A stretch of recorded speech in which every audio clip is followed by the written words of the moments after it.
Đi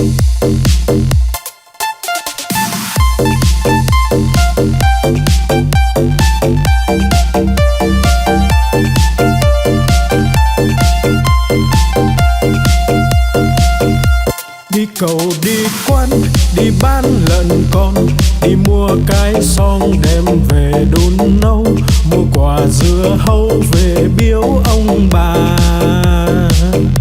mua một đàn gà về cho ăn thóc, mua lược chải tóc, mua cặp gội đầu, đi mau về mau kẻo trời sắp tối.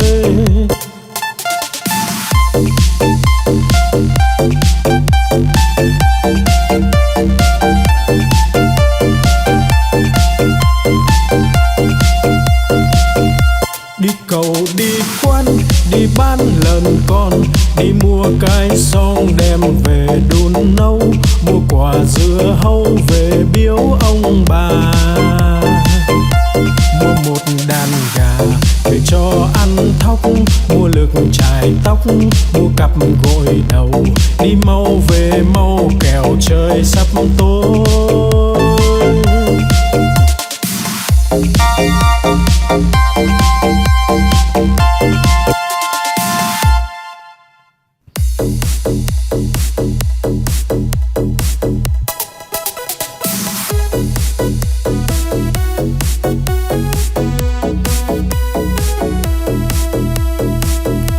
Bướm bay bướm lượn, bướm đậu nhành hoa, khoe đôi cánh đẹp rực rỡ muôn màu. Bướm bay bướm lượn, bướm đón mùa xuân, vàng xanh đỏ tím, bướm bay dợp trời.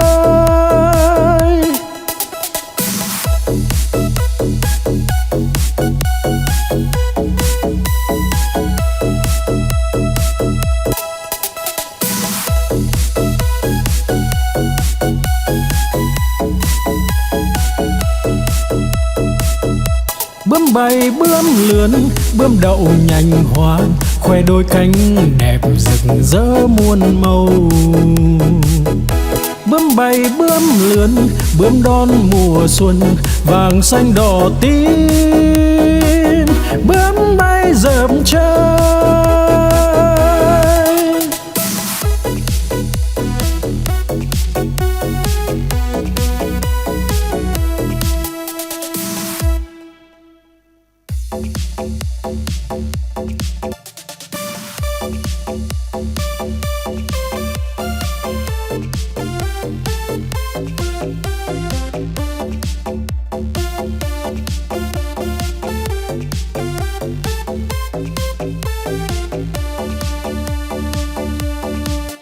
Con cua mà có hai càng, đầu tai không có bò ngang cả đời. Con cá mà có cái đuôi, hai vây ve vầy nó bơi rất tài. Con rùa mà có cái mai, cái cổ thụt ngắn thụt dài vào da. Con voi mà có hai ngà, cái vòi nó cuốn đồ nhà đồ cây. Con chim mà có cánh bay, bay cùng Nam Bắc Đông Tây tỏ tường.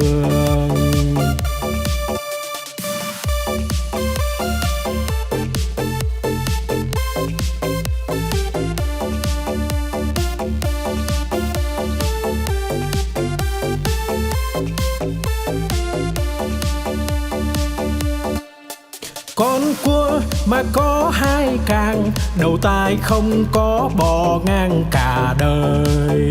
Con cá mà có cái đuôi, hai vây ve vầy nó bơi rất tài. Con rùa mà có cái mai, cái cổ thụt ngắn thụt dài vào da.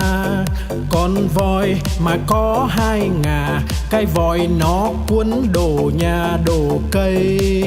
Con chim mà có cánh bay, bay cùng Nam Bắc Đông Tây tỏ tường.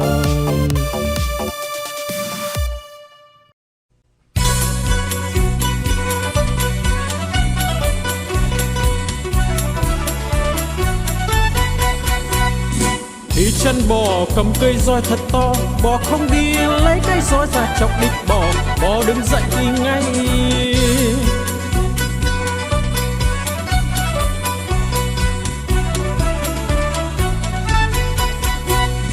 Đi chân bò cầm cây roi thật to, bò không đi lấy cái roi ra chọc đít bò, bò đứng dậy đi ngay.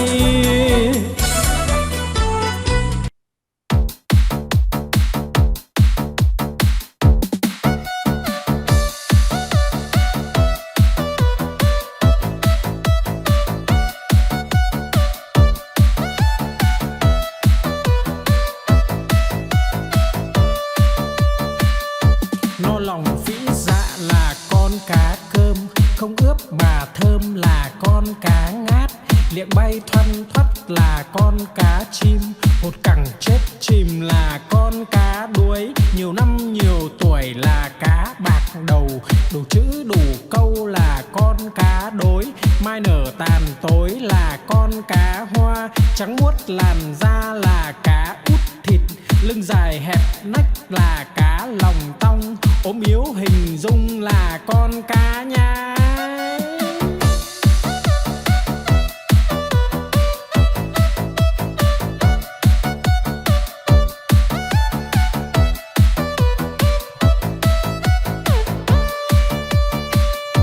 No lòng phĩ dạ là con cá cơm, không ướp mà thơm là con cá ngát, liệng bay thoăn thoắt là con cá chim, hột cẳng chết chìm là con cá đuối, nhiều năm nhiều tuổi là cá bạc đầu, đủ chữ đủ câu là con cá đối, mai nở tàn tối là con cá hoa, trắng muốt làn da là cá út thịt, lưng dài hẹp nách là cá lòng tong, ốm yếu hình dung là con cá nhái.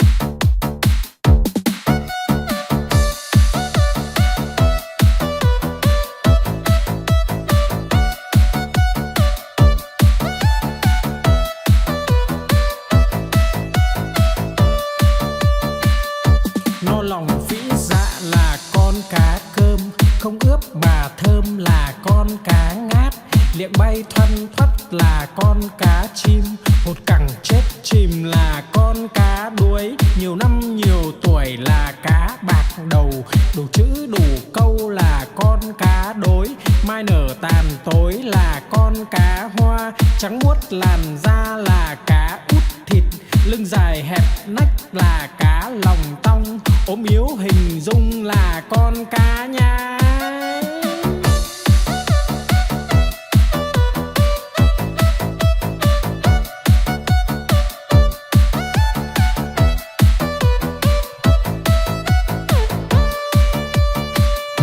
No lòng phĩ dạ là con cá cơm, không ướp mà thơm là con cá ngát, liệng bay thoăn thoắt là con cá chim, hột cẳng chết chìm là con cá đuối, nhiều năm nhiều tuổi là cá bạc đầu, đủ chữ đủ câu là con cá đối, mai nở tàn tối là con cá hoa, trắng muốt làn da là cá út thịt, lưng dài hẹp nách là cá lòng tong, ốm yếu hình dung là con cá nhái.